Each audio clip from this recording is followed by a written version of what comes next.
I'm Alan Durrant. I'm volunteer and fostering manager here at Wood Green Animal Shelter.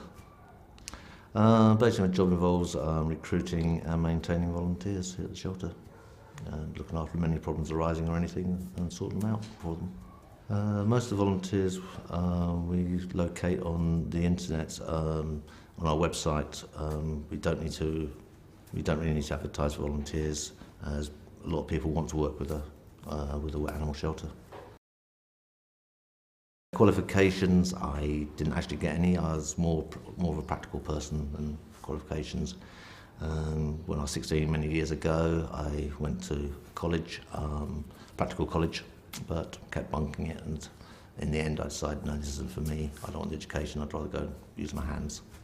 I then started off as a motor mechanic apprentice. Those days we were apprentices. Stuck that out for about 6 months to a year, I think, then decided, no, I'm not going to keep sweeping the floors and all that sort of the rubbish jobs, which apprentices got those days. And so I decided to go for plumbing. Did plumbing for a couple of years and then just got fed up with it, to be honest with you. And then I decided to go into telecommunications, as installing telephone exchanges. When I made my mind up really what I was going to do, as I was getting older, I didn't want to carry on repairing domestic appliances, carrying on doing that all the rest until I retire. So I thought it was time to slow down a little bit and just, see where life takes me, basically. And through my career at Wood Green, it's taken me through to volunteers and fostering. Yeah, I'm totally surprised how my work life's turned out, to be honest with you, because, like I said right at the beginning, I am a more hands-on person. Doing things with my hands rather than sitting in offices. But nowadays I've turned right around and I sit in the office most of the time, apart from when I go off-site to deliver animals or pick animals up. When I first started with Green, as I said earlier, I started off as a volunteer, and my wife and I, after a couple of months, we nearly left.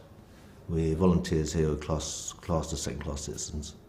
We were looked down. I felt we were looked down on. We weren't spoken to.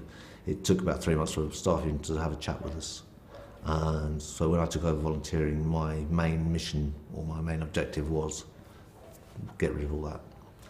Staff will talk to volunteers. They will intermingle. They will do things together, sort of thing. Because now my volunteers, they can go to our staff Christmas party. They go to any staff functions we have. They welcome to all that.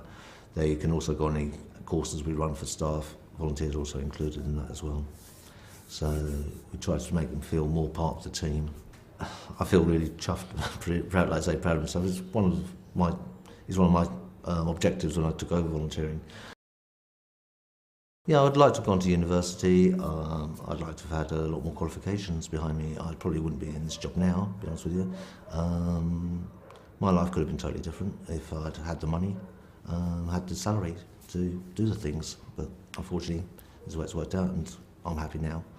I've managed to get this far in life, and I'm quite happy with the way my job is at present. I don't think this can go much further, to be honest with you, because being a volunteer manager, I can't see where else to go from there.